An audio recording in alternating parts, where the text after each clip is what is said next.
बिस्मिल्लाहिर्रहमानिर्रहीम। Hello friends, अस्सलाम वालेकुम। आई होप आप तमाम लोग ठीक ठाक होंगे, खैर खैरियत से होंगे और एक बहुत अच्छा वीकेंड लोगों का गुजरा होगा। और फ्राइडे को हमारी ट्रेड्स बीटीसी में बाय की भी रही, सेल की भी रही, गोल्ड में भी हमारा बाय रहा, अल्लाह का शुक्र है, ऑल इन प्रॉफिट। और मंडे को हमारी ट्रेड का आज एसएल हुआ एक गोल्ड का। मार्केट जब नीचे आई तो एक लेवल पे हमने बाय की जहाँ से 80 पिप्स का हमारा बाय हुआ और वो 80 पिप्स के ऊपर बुक हुआ। मार्केट दोबारा जब नीचे आई तो वहाँ पे 20 का हमारा एक एसएल था बाय का, वो मार्केट 20 का एसएल ले गई और with in 15 minute candle market जो है वो 3322 से 3301 आ गई। बहुत रैपिड मूव था वो। बहरहाल वहाँ पे हमारी एक और बाय अटैम्प हुई, एक स्विंग बाय भी थी और उस स्विंग बाय के साथ हमारी एक इंट्राडे बाय भी अटैम्प हुई जो कि 3302 के लेवल से दी गई। और अल्लाह का शुक्र है 190 180 पिप्स उसमें चल गए, हाफ बुक करा के हाफ ब्रेक इवन करवा दिया। ऑयल की ट्रेड हमारी सेल की अभी चल रही है, रनिंग ट्रेड है वो। बहरहाल एसएल होगा या टीपीओ का, ऑल दो 70-80 पिप्स वो दे चुकी थी लेकिन हमने बुक नहीं किया। बहरहाल ये वीक बहुत ज़्यादा वॉलेटाइल है, बहुत इसमें जो है वॉलेटिलिटी और फ्लक्चुएशन रह सकती है, specially BTC, gold and Nasdaq. इसमें आप लोगों ने जो लोग इसमें ट्रेड करते हैं, सिल्वर भी इनफैक्ट आप लोग इसमें देख के ट्रेड करिएगा क्योंकि यूएस इकनॉमी के बहुत हैवी डाटा है और उस हैवी डाटा के साथ साथ हमारे पास फेडरल की जो है वो एफओएमसी की स्टेटमेंट्स भी हैं और रेट कट्स की भी अनाउंसमेंट्स हैं। तो इस वीक जो भी ट्रेड करनी है प्रॉपर एसएल के साथ करनी है और बहुत मिनिमम रिस्क लेना है अपनी ट्रेड का। स्टार्ट करते हैं कल के एनालिसिस। स्टार्ट करने से पहले तमाम मेरे वो फेलो जो के चैनल के ऊपर न्यू है उनसे रिक्वेस्ट है कि चैनल को सब्सक्राइब करके तमाम अपनी नोटिफिकेशन ऑन कर लें ताकि जो भी डेली के अपडेट्स हम बनाते हैं उसके लेवल्स उनको मिलते रहें और वो लेवल को मार्क करके ट्रेड करते रहें। इसके अलावा व्हाट्सएप और इंस्टाग्राम का लिंक भी वीडियो के डिस्क्रिप्शन में मौजूद है, वो वहाँ से ज्वाइन करके भी कम्युनिटी का पार्ट बन सकते हैं। फॉरेक्स फैक्ट्री पे कल हमारे पास जो इंपॉर्टेंट इवेंट है यूएस इकनॉमी का, दैट इज़ जॉल्ट्स जॉब ओपनिंग्स 7 बजे पाकिस्तानी टाइम के हिसाब से, और उसके बाद कंज्यूमर कॉन्फिडेंस भी है सीबी, ये भी पाकिस्तानी टाइम के हिसाब से 7 बजे। दोनों इंपॉर्टेंट डाटा है, एक मीडियम इम्पैक्ट है और मेरे हिसाब से दोनों ही इंपॉर्टेंट है।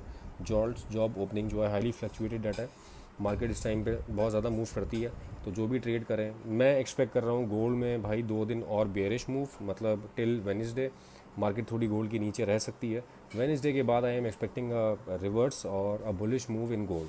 बाकी लेट्स सी, देखते हैं मार्केट है क्या स्टेटमेंट आती है, कहाँ मार्केट को लेके जाते हैं। बट ये मेरी अपनी ऑब्जर्वेशन और एनालिसिस है कि जिस तरह मार्केट नीचे आई है इस तरह से मार्केट को अब उन एरियाज़ को पिक करके जिन्होंने पिक करना था उसमें से एक एरिया आज पिक हो गया, दूसरा एरिया हम वीडियो में डिफाइन करेंगे, दूसरा तीसरा एरिया कौन कौन सा है।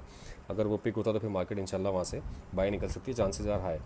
बहरहाल एसएल के साथ काम करना है इस पूरे वीक क्योंकि वेडनेसडे को भी हमारे पास हाई इम्पैक्ट डाटा है। बीटीसी पे चलते हैं। बीटीसी में यार देखो 2 लाइंस मैंने मार्क की हुए हैं, 2 एरियाज़ मार्क किए हुए हैं, इसके नीचे जब तक है सेलिंग करेंगे, ये हमने पहले भी बोला था और अब 3 दफ़ा चांस मिल चुका है, 4 दफ़ा चांस मिल चुका है, 200 पिप्स मिल रहे हैं इसमें, 300 पिप्स मिल रहे हैं। तो इस रेजिस्टेंस के पास जाए, यहाँ से सेल लें, इसके ऊपर 120 130 पिप्स का आपका एसएल होगा और मार्केट नीचे आती तो आप उसको बुक करें एटलीस्ट यहाँ तक।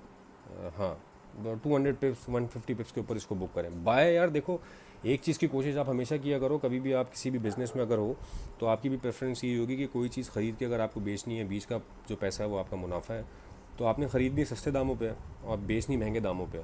ये रूल है बिज़नेस का, तो ऐसे ही आदमी कमाता है। इसी तरह इस मार्केट में भी है भाई, इस प्राइस के ऊपर मेरी प्रेफरेंस नहीं है ख़रीदना, मैं इस प्राइस का वेट एटलीस्ट करूँगा ख़रीदने के लिए। मार्केट नीचे आती है तो 1,11,000 से 1,10,000, फिर उसके बाद हमारे पास 1,08,000 का लेवल भी है, फिर 1,05,000 का लेवल भी। ये सारे लेवल्स जो हैं हमारे पास बाय के हैं। बट ये लेवल जहाँ पे इस वक्त मार्केट है अभी, ये ऑलरेडी हाई प्राइस है। हाँ, बाय की कंडीशन बन सकती है, हाई प्राइस हमारे लिए होती है, मार्केट के लिए कोई भी प्राइस हाई प्राइस नहीं है। ये वाला एरिया ब्रेक होता है 119,500 वाला, देन उसके बाद 120,800 वाला, और यहाँ पे इसके ऊपर H4 कोई momentum candle, absorption candle close हो जाती है तो फिर हम वहाँ से इसकी बाय अटैम्प्ट कर सकते हैं। ये कंडीशन है बाय की। फिलहाल जब तक इसके नीचे नीचे सेलिंग है, बाय का नीचे मैंने जोन बता दिया। नेस्डेक पे आ जाते हैं। नेस्डेक का यार एरिया मैंने मार्क किया है, एक्चुअली वीडियो में दोबारा बना रहा हूँ, उसकी रीज़न ये है कि मैं वीडियो बना रहा था, मेरा जो माइक है वो डिस्चार्ज हो गया तो उसमें आवाज़ जा नहीं रही थी। मैंने जब भी अब हैंड फ्री लगाया है क्योंकि अब उसको चार्ज करने बैठूंगा तो टाइम बहुत ज़्यादा हो जाएगा, मार्केट क्लोज़ होने वाली है। बहरहाल नेस्डेक के लिए जो मेरे पास लेवल है भाई वो 23,203 से लेके 23,125, ये वाला जोन है बाय के लिए। मार्केट नीचे आती है आप यहाँ पे बाय अटैम्प्ट करें और 120 पिप्स का आपका, या 100 150 100 और 120 पिप्स का आपका एसएल होगा। बाइंग रेंज मैंने बता दी है 23,203 से लेके 23,105, ओह सॉरी 125। अब चलते हैं यूएस ऑयल की तरफ। अच्छा, यूएस ऑयल में भाई जो रेट डिफरेंस है मैं डू प्राइम के हवाले से बता देता हूँ। ये लेवल सारे लगे हुए हैं, हालांकि मैंने वीडियो बनाते हुए लगाए थे ये। 66.96 यहाँ पे चल रहा है। डू प्राइम के ऊपर इस वक्त रेट 67.96 है, पूरे $1 का डिफरेंस है। तो जो भी आप ट्रेड लें इस लेवल के हिसाब से डू प्राइम पे $1 एडजस्ट कर लीजिएगा। मिसाल के तौर पे यहाँ पे हमने जो रेजिस्टेंस एरिया ऊपर अब मार्क किया है वो 68.23 है, तो डू प्राइम के रेट के हवाले से 69.23 बनेगा। तो 69.23 पे मार्केट मिलती है, इसके ऊपर का एसएल देके आप सेल कर सकते हैं। Although we are already in sale, 67.5 से लेके 68.2 तक हमारी जो है वो सेलिंग थी, और अभी भी हमारी वो सेल चल रही है। बुक नहीं करवाई है, 70-80 पिप्स ऑल दो उसने दिए थे, but it is still running. Let's see SL भी हो सकता है, अगर होगा तो कोई बात नहीं, हम री एंटर कर लेंगे किसी अच्छे लेवल पे। ये एक 68.23 वाला एरिया और फिर उसके बाद 69.3 वाला, ये $1 का गैप है। ये $1 का रीजन एरिया जो है ये मुझे लगता है कि यहाँ से एक अच्छी सेल निकल सकती है। बट ऑन द कॉन्ट्रेरी 64 को इसने बड़ा अच्छा रिस्पेक्ट किया है, मतलब यहाँ से तकरीबन कुछ 300 पिप्स मार्केट ऊपर चली गई है। तो लेट्स सी आगे क्या होता है। अब चलते हैं गोल्ड की तरफ। गोल्ड पे यार आज मैंने दोपहर में एक ये 4 आवर के टाइम फ्रेम के ऊपर जो है ना एक एनालिसिस शेयर किया था बना के। ये मार्केट वैसी ही लगी हुई है, तो मतलब सारी चीज़ें वैसी बनी हुई हैं, इसमें कुछ चीज़ें डिफ़ाइन करने वाली नहीं है, सेल्फ एक्सप्लेनेटरी है। मतलब यहाँ से ये वाला जोन जो था ये पिक हो गया, यहाँ से हमने एक बाय लगा दी है, चल रही है। हाफ हमारी ब्रेक इवन है, अगर वो ब्रेक इवन होता भी है तो हमने हाफ बुक कर ली है, वो प्रॉफिट में जाएगी। फिर नीचे हम ये वाला जोन देखेंगे बाय के लिए। तीसरा जोन हमारे पास ये वाला है, बट दैट्स इट। 3256 तो नहीं, खैर 3264। ये परसों तक मैं एक्सपेक्ट कर रहा हूँ कि वेडनेसडे तक मार्केट आ सकती है यहाँ पे। और फिलहाल चूँकि बेरिश मूव है, हम बाय का तो बता रहे हैं आपको क्योंकि नीचे आ रही है मार्केट, तो यहाँ पे बाय एक अच्छी हमारी निकल सकती है।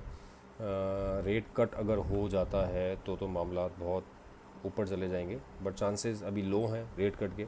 इसके बाद जो एफओएमसी की मीटिंग है वो स्टेटमेंट है वो सितंबर 15 को है, तो उसमें एविडेंट है कि शायद रेट कट हो, बट इसमें कुछ पता नहीं है अभी। फ़िलहाल chances are low rate cut के, बट वी आर एक्सपेक्टिंग कि यहाँ से हमें कोई बाय मिल सके। चूँकि मार्केट बेरिश मोमेंटम में, लोग सेल का भी मुझसे पूछ रहे हैं, तो सेलिंग के लिए जो जोन है वो 3340 का मेरे पास एक है। 3340 से 3348 तक का लेवल जो है वो आप वहाँ से सेलिंग कर सकते हैं, मार्केट ऊपर जाती है तो। एक जोन 3330 का भी है, 3330 का, लेकिन अग्रेसिव एंट्री होगी, थोड़ा वेट कर लें, अगर 40 मिल जाए तो अच्छा है। इसके ऊपर 120 पिप्स का आप एसएल देंगे, और 40 को सरपास कर जाती है, 3340 को सरपास कर जाती है, तो नेक्स्ट जो एरिया होगा वो 3360 होगा सेल का। यहाँ से अगर चलती है मार्केट तो हम सेल देखेंगे वहाँ से, ऐसा नहीं है कि नहीं देखेंगे। बहरहाल अभी मार्केट अगर यहाँ से बाय में जाती है तो एटलीस्ट यहाँ तक फिर हम उसको बाय देखेंगे, देन फिर उसके बाद हम एक और सेल यहाँ से अटैम्प्ट करेंगे। और ये वाला एरिया अगर पिक हो जाए तो मेरे लिए ज़्यादा बेहतर है, ज़्यादा अच्छा है, बजाय इसके कि मार्केट यहीं से ऊपर जाए। मैं चाह रहा हूँ कि मार्केट यहाँ पे आए और देन फिर उसके बाद मंडे ट्यूसडे वेडनेसडे एटलीस्ट, मुझे लगता है शायद कल ही आ जाएगी मार्केट यहाँ पे। डाटा का जॉब ओपनिंग का ख़राब आया तो आ सकती है कल, इनफैक्ट इससे भी नीचे जा सकती है। तो एरियाज़ बाय के मार्क्ड हैं, सेल के भी एरिया बता दिया मैंने गोल्ड का, अपने पास लिख लीजिएगा, मार्क कर लीजिएगा, वीडियो को देख लीजिएगा। ये दोस्तों मेरा एनालिसिस है रिगार्डिंग टुमारो। उम्मीद करते हैं कि लेवल्स आपको समझ में आए होंगे, और दुआ है हमारी कि आगे आने वाला दिन और इनफैक्ट पूरा वीक हमारे लिए प्रॉफिटेबल हो। आज फर्स्ट डे था हमारा, सम हाउ ब्रेक इवन रहा। मैं ये नहीं बोलूँगा कि प्रॉफिट था इसमें, ऑल्दो नीचे वाली ट्रेड जो हमारी वो 190 पिप्स चल गई, ऊपर वाली ट्रेड्स हमारी 80 पिप्स चली थी। जो एसएल हुआ है तकरीबन 160-170 पिप्स का ओवरऑल अगर काउंट कर लें तो वो हुआ है। बट ओवरऑल डे अगर आप देखें इन टर्म्स ऑफ ट्रेड तो वो प्रॉफिट में था। बट लोग डेफिनेटली डिफरेंट टेक्निक से ट्रेड करते हैं, कोई एसएल लगाता है, कोई नहीं लगाता, कोई एसएल मॉडिफाई कर देता है। तो अगर वो ब्रेक इवन डे भी काउंट करना चाहें तो उसको कर सकते हैं। बहरहाल उम्मीद करते हैं कि आगे आने वाला दिन इनफैक्ट पूरा वीक हमारे लिए प्रॉफिटेबल हो। लेवल्स अगर समझ में आते हैं तो यार वीडियो को शेयर ज़रूर किया करें अपने ट्रेडिंग सर्कल में, और कमेंट करके भी बताया करें, ताकि हम कोशिश ये करें कि और जो अच्छी चीज़ें इसमें ऐड कर सकते हैं वो करें, जो कि कुछ ना कुछ हम ऐड किए चले जा रहे हैं माशाल्लाह से। इस तरह आप लोगों की सपोर्ट रहेगी तो इंशाल्लाह और ऐड करते रहेंगे। तो अपना बहुत ख्याल रखिएगा दोस्तों। With this thank you so much for your time.